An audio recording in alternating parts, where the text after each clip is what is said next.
மல்லி சீரியல்ல என்னெல்லாம் சுவாரஸ்யமான விஷயங்கள் நடக்க போகுதுன்னு பார்க்கலாம் வாங்க. ராஜேஸ்வரி ரஞ்சிதா ரெண்டு பேரும் சேர்ந்து மல்லி வாங்கிட்டு வந்த பொருட்கள் எல்லாம் பாக்குறாங்க, இதை திருடி கொண்டு வந்துட்ட மாதிரி. ஆனா மல்லியால் அதை ஏத்துக்கவே முடியலங்க. வேற வழி இல்ல, இப்ப விஜயும் வீட்டுல இல்ல. இப்படிப்பட்ட ஒரு நிலவுல விஜய் இருந்தா கண்டிப்பா அதை ஏத்துக்கவே மாட்டாரு. ஏன்னா மல்லி அப்படிப்பட்டவ இல்ல அப்படின்னு சொல்லிட்டு விஜய்க்கு நல்லாவே தெரியுங்க. வேற வழியே இல்லாம தான் விஜய் வந்து மல்லி மேல ஒரு திருட்டு பழியை சுமத்தி இருக்காரு.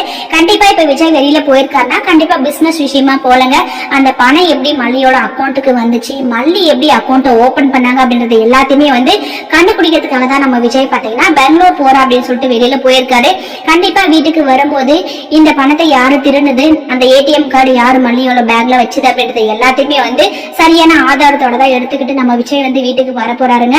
அதுக்கு முன்னாடியே ராஜேஸ்வரி பக்காவா பிளான் பண்ணி எல்லா சொத்தையுமே வந்து அவங்களோட பேர்ல மாத்திக்க போறாங்க. இப்ப விஜய் வந்து உண்மையெல்லாம் தெரிஞ்சு வந்து நீங்க தான் அதை செஞ்சீங்க அப்படின்னு சொல்லிட்டு சொன்னா கண்டிப்பா ராஜேஸ்வரி வந்து பயப்படவே மாட்டாங்க. ஆமா நான் தான் செஞ்சேன், என்ன இப்ப அப்படின்னு சொல்லிட்டு ராஜேஸ்வரி ரொம்பவே திமிரா பேசினா விஜய்க்கு ரொம்பவே கோவம் வரும், கடுப்பாகுவாரு. அக்கா நீங்களும் அப்படி பேசுறீங்க, நீங்க இப்படி எல்லாம் செய்வீங்கன்னு சொல்லிட்டு நான் எதிர்பார்க்கல. எதுக்காக நீங்க மல்லி மேல பழிய போட்டீங்க? மல்லிக்கு பேங்க் எங்க இருக்குன்னு சொல்லிட்டு கூட தெரியாது. நீங்க அப்போதைக்கு சொன்ன நான் அவன் மேல கோவப்பட்டேன், அதுக்காக அவதான் திருடின்னு சொல்லிட்டு அர்த்தம் இல்லை அப்படின்னு சொல்லிட்டு விஜய் வந்து ராஜேஸ்வரியை எதிர்த்து பேசுறாங்க. ராஜேஸ்வரி பாத்தினா என்னப்பா விஜய் அந்த மல்லிக்காக அக்காவையே எதிர்த்து பேசுறியா நீ அப்படின்னு சொல்லிட்டு ராஜேஸ்வரி சொல்ல உடனே விஜய் வந்து அக்கா எனக்கு அக்கா இருந்தா என்ன யாரா இருந்தா என்ன, நியாயப்படி இருக்கணும், நான் வந்து நியாயத்தை தான் பேசுறேன் அப்படின்னு சொல்லிட்டு விஜய் சொல்றாரு. உடனே ராஜேஸ்வரி வந்து ஆமா நான் தான் அந்த அமௌண்ட்டை எடுத்து அவளுக்கு அக்கௌண்ட்டை ஓபன் பண்ணி அதுல அமௌண்ட்டை போட்டேன். இப்ப என்ன நடக்க போகுது, இப்ப என்ன ப்ராப்ளம் உனக்கு அப்படின்னு சொல்லிட்டு ராஜேஸ்வரி சொல்ல கோவப்பட்ட விஜய் வந்து அக்கா நான் உங்களை சும்மாவே விட மாட்டேங்க, நீங்க இதுக்கப்புறம் ஒரு நிமிஷம் கூட இந்த வீட்டுல இருக்க கூடாது அப்படின்னு சொல்லிட்டு விஜய் சொல்ல உடனே ராஜேஸ்வரி ஒரு சிரிக்கிறாங்க பாருங்க. ஏன்னா சொத்தை இல்லாத அவங்களோட பேருக்கு மாத்திக்கிட்டாங்கல்ல.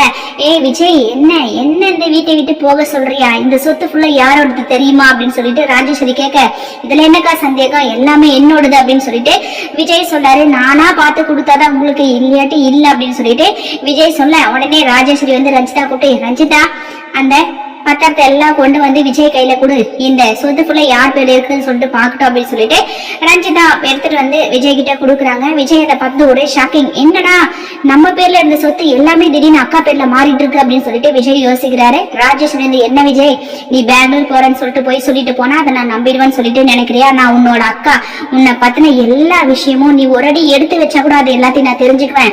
அப்படிப்பட்ட என்னவே நீ வந்து வீட்டை விட்டு துரத்தணும்னு சொல்லிட்டு நினைக்கிற, என்ன வேப்பாக்குன்னு நினைக்கிற, இது ஒரு நடக்காது விஜய். இப்ப சொத்து எல்லாமே என் பேர்ல, நான் தான் உன்னை ஆட்டி படைக்க போறேன் அப்படின்னு சொல்லிட்டு ராஜேஸ்வரி பாத்தீங்கன்னா ரொம்பவே திமுறா விஜய் கிட்ட பேசிட்டு இருக்காங்க.